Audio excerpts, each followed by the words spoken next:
Kita informasi di pagi hari ini, kemacetan panjang dan mengular dilaporkan terjadi di Jalan Yosua. Masih lumayan macet gitu. Sangat macet. Ya, sangat macet. Angkutan barang yang akan menuju ke Marunda terjebak sejak keluar pintu tol Kebon Bawang. Pemirsa, informasi terbaru mengenai kemacetan imbas hujan yang mengguyur Jakarta dan menyebabkan banjir di sejumlah kawasan akan disampaikan.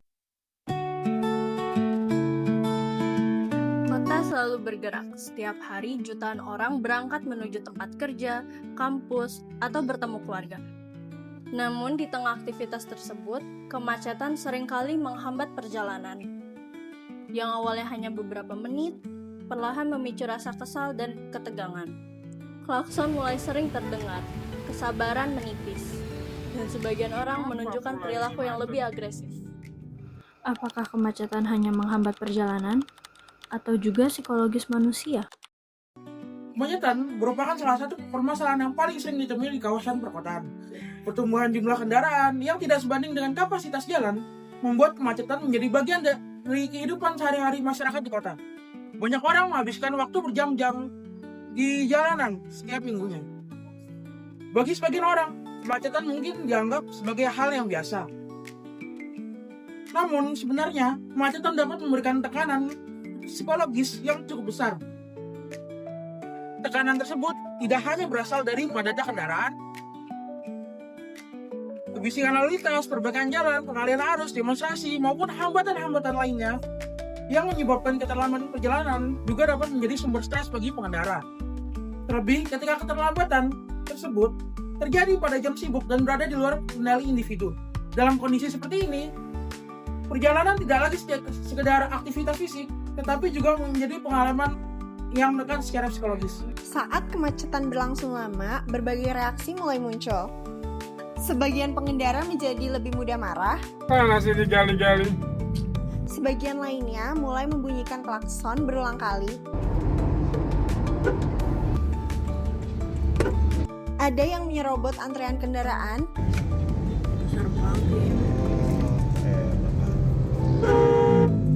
Ada pula yang melampiaskan kekesalannya kepada pengguna jalan lainnya. Bahkan tidak jarang terjadi konflik antar pengendara. Perilaku-perilaku tersebut menunjukkan bahwa kemacetan bukan hanya sekedar persoalan transportasi. Kemacetan juga berkaitan dengan kondisi psikologis individu yang berada di dalamnya. Untuk memahami pengalaman masyarakat secara langsung, kami melakukan wawancara dengan beberapa pengguna jalan.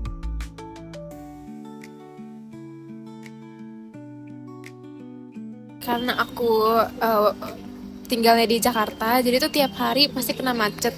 Even kayak cuman beli makan doang gitu, itu pasti udah kena macet gitu. Perasaan aku kalau misalkan kayak kejebak macet lama itu biasanya anxious gitu kan. Takutnya kayak ada jadwal yang harus aku tepati atau kayak harus on time gitu. Jadi kayak selalu resah atau enggak tuh kayak kesel gitu pas lagi di macet.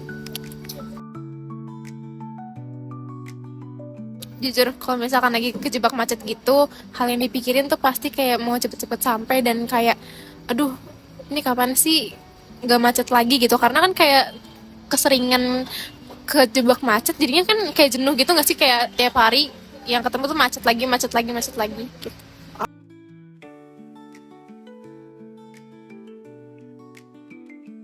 Ini kalau misalkan kejebak macet tuh marah menurut aku ya itu kayak wajar banget. Karena biasanya tuh orang kalau lagi di kemacetan senggol bacok, bener-bener kesenggol dikit aja nih, misalkan kayak stang motor tuh kayak apa sih nih gitu-gitu, kayak orang-orang tuh jadi sensitif. Dan kalau aku pribadi, aku juga ngerasa kayak gitu, bener-bener kayak marah, kesel karena udah capek duluan di jalan loh, belum sampai tempat tujuan, kayak dari pagi sampai kayak 30 menit tuh masih di situ-situ aja gitu. Faktor apa ya, lingkungan dan orang-orangnya sih menurut aku, kayak udah lingkungannya panas, kayak cuacanya tuh terik gitu-gitu, dan orang-orangnya tuh kayak gak sabaran kayak main klakson padahal kan tahu ini tuh macet dari semua tempat gitu. Jadi kayak faktor lingkungan dan orang-orangnya sih menurut aku.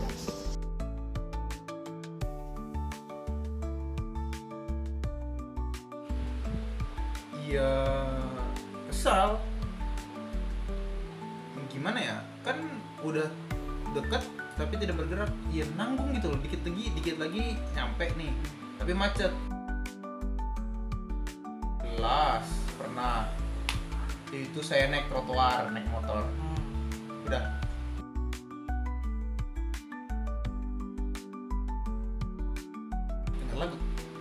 dengar lagu.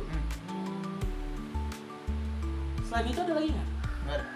Nggak ada. Jadi hanya dengan mendengar lagu itu bisa mengendalikan emosi Anda gitu. Oke. Ya sebenarnya kalau dari masyarakat sendiri nggak bisa berbuat apa-apa ya kalau misalkan untuk kemacetan. Ya cuma bisa sabar. Gimana lagi? Kayak misalkan karena tidak bisa apa yang dilakukan masyarakat itu nggak. Kayak misalkan orang macet marah-marah, ya solusinya apa? Ya solusinya dari orang itu sendiri. Fenomena ini dapat dijelaskan melalui teori frustasi agresi. Teori ini menjelaskan bahwa ketika seseorang mengalami hambatan dalam mencapai tujuannya, maka akan muncul rasa frustasi. Frustasi tersebut dapat menimbulkan dorongan agresif sebagai bentuk pelampiasan dari ketegangan yang dirasakan. Dengan kata lain, ketika usaha seseorang untuk mencapai tujuan terhalang, muncul kecenderungan untuk menunjukkan perilaku agresif terhadap orang atau objek yang dianggap sebagai penyebab hambatan tersebut. Dalam situasi kemacetan, tujuan pengendara adalah sampai ke tempat tujuan dengan lancar dan tepat waktu. Namun, kemacetan menjadi hambatan yang menghalangi tujuan tersebut. Akibatnya, rasa frustasi muncul dan dapat berkembang menjadi perilaku agresif. Dari sudut pandang psikologi lingkungan, kemacetan merupakan stresor lingkungan. Lingkungan yang bising, padat, penuh hambatan, dan tidak dapat diprediksi dapat memengaruhi kondisi emosional individu. Ketika kendaraan berhenti terlalu lama, muncul rasa frustasi karena harapan untuk sampai ke tempat tujuan tidak terpenuhi.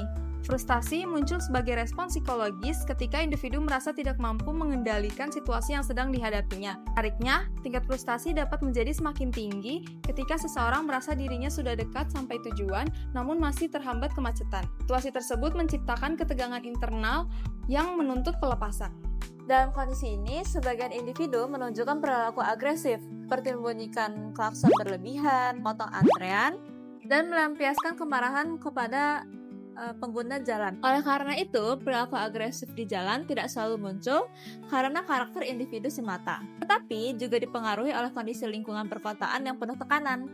Meskipun kemacetan tidak selalu dapat dihindari, dampak psikologisnya dapat dikelola. Pertama, merencanakan perjalanan lebih awal untuk mengurangi tekanan waktu. Yang kedua, menciptakan suasana perjalanan yang lebih nyaman, misalnya dengan mendengarkan musik atau podcast yang menenangkan. Ketiga, menyadari bahwa kemacetan merupakan kondisi lingkungan yang seringkali berada di luar kendali individu, sehingga tidak perlu direspons dengan kemarahan berlebihan. Keempat, mengembangkan kemampuan regulasi emosi, seperti mengambil nafas secara perlahan, dan mengalihkan perhatian kepada hal yang menenangkan, misalnya dengan mendengarkan musik atau podcast. Kelima, menjaga tata tertib dan menghormati pengguna jalan lain agar stres lingkungan tidak berkembang menjadi konflik yang lebih besar. Keenam, memanfaatkan transportasi umum apabila memungkinkan untuk membantu mengurangi kepadatan lalu lintas.